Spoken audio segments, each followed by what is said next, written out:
Hello friends, ಎಲ್ಲರಿಗೂ ನಮಸ್ಕಾರ. ಶ್ರೀಕೃಷ್ಣ ಕ್ರಿಯೇಷನ್ಸ್ಗೆ ನಿಮ್ಮೆಲ್ಲರಿಗೂ ಸ್ವಾಗತ.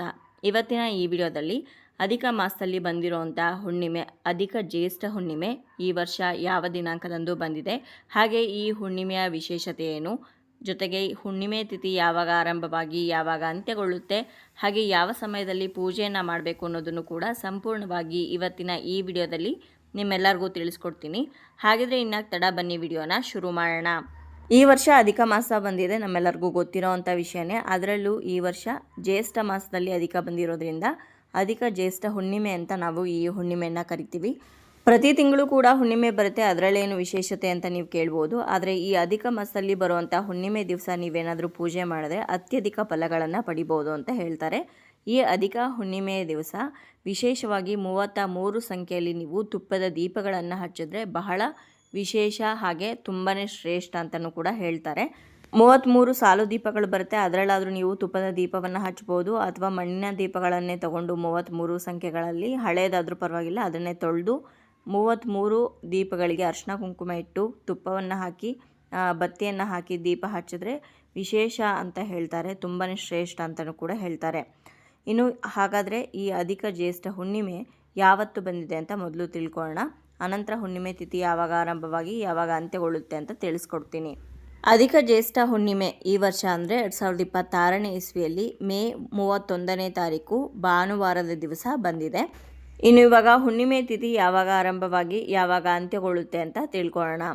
ಹುಣ್ಣಿಮೆ ತಿಥಿ ಆರಂಭವಾಗುವಂಥದ್ದು ಮೇ 30ನೇ ತಾರೀಕು ಶನಿವಾರದ ದಿವಸ ಬೆಳಗ್ಗೆ 11:57 ಆರಂಭವಾಗಿ ಮೇ 31ನೇ ತಾರೀಕು ಭಾನುವಾರದ ದಿವಸ ಮಧ್ಯಾಹ್ನ 2:14 ಅಂತ್ಯವಾಗುತ್ತೆ. ಇಲ್ಲಿ ಹೆಚ್ಚಿನ ಪ್ರಮಾಣದ ಹುಣ್ಣಿಮೆ ತಿಥಿ ಮೇ 30ನೇ ತಾರೀಕು ಇದ್ದರೂ ಕೂಡ ನಮಗೆ ಸೂರ್ಯ ಉದಯ ಆಗುವಂಥ ತಿಥಿ ಮೇ 31ನೇ ತಾರೀಕು ಭಾನುವಾರ ದಿವಸ ಬಂದಿರೋದ್ರಿಂದ ನಾವು ಹುಣ್ಣಿಮೆಯನ್ನು ಮೇ 31ನೇ ತಾರೀಕು ಭಾನುವಾರ ದಿವಸನೇ ಆಚರಣೆ ಮಾಡಬೇಕಾಗತ್ತೆ. ಇನ್ನು ಯಾವ ಸಮಯದಲ್ಲಿ ಪೂಜೆಯನ್ನು ಮಾಡಬೇಕು ಅಂತ ಕೇಳೋದಾದರೆ ಆದಷ್ಟು ಬೆಳಗಿನ ಜಾವ ಅಂದರೆ ಬ್ರಾಹ್ಮಿ ಮುಹೂರ್ತದಲ್ಲಿ ಸೂರ್ಯ ಉದಯ ಆಗೋದಕ್ಕಿಂತ ಮುಂಚೆನೇ ನೀವು ಪೂಜೆ ಮಾಡಿದ್ರೆ ಬಹಳನೇ ಶ್ರೇಷ್ಠ. ಅಷ್ಟು ಬೇಗ ಪೂಜೆ ಮಾಡೋದಕ್ಕಾಗಿಲ್ಲ ಅಂತಂದರೆ ಮಧ್ಯಾಹ್ನ 2 ಗಂಟೆ ಒಳಗಡೆ ನೀವು ರಾಹುಕಾಲ ಬಿಟ್ಟು ಬೇರೆ ಯಾವುದೇ ಸಮಯದಲ್ಲಿಯೂ ಕೂಡ ಪೂಜೆಯನ್ನು ಮಾಡ್ಬೋದು.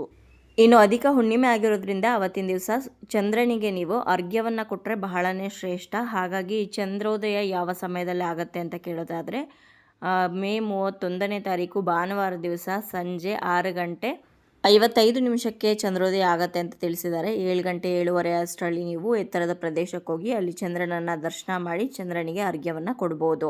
ಇನ್ನು ನೀವು ಸರಳವಾಗಿ ಯಾವ ರೀತಿ ಹುಣ್ಣಿಮೆ ಪೂಜೆಯನ್ನು ಮಾಡ್ಕೊಂಡು ಬಂದಿರ್ತೀರೋ ಅದೇ ರೀತಿ ಪೂಜೆಯನ್ನು ಮಾಡ್ಬೋದು. ವಿಶೇಷವಾಗಿ ಲಕ್ಷ್ಮೀ ಪೂಜೆಯನ್ನು ಮಾಡ್ಬೋದು. ನಾನು ಮೊದಲೇ ಹೇಳಿದಾಗೆ 33 ದೀಪಗಳಿಗೆ ತುಪ್ಪವನ್ನು ಹಾಕಿ ಹಚ್ಚೋದ್ರಿಂದ ವಿಶೇಷ ಫಲಗಳನ್ನು ಪಡಿಬೋದು ಅಂತ ಈಗಾಗಲೇ ತಿಳಿಸ್ಕೊಟ್ಟಿದ್ದೀನಿ. ಹಾಗಾಗಿ ಅವತ್ತಿನ ದಿವಸ ತಪ್ಪದೆ 33 ದೀಪಗಳನ್ನು ಹಚ್ಚಿ ವಿಷ್ಣುವಿನ ಕೃಪೆಗೆ ಪಾತ್ರರಾಗಿ.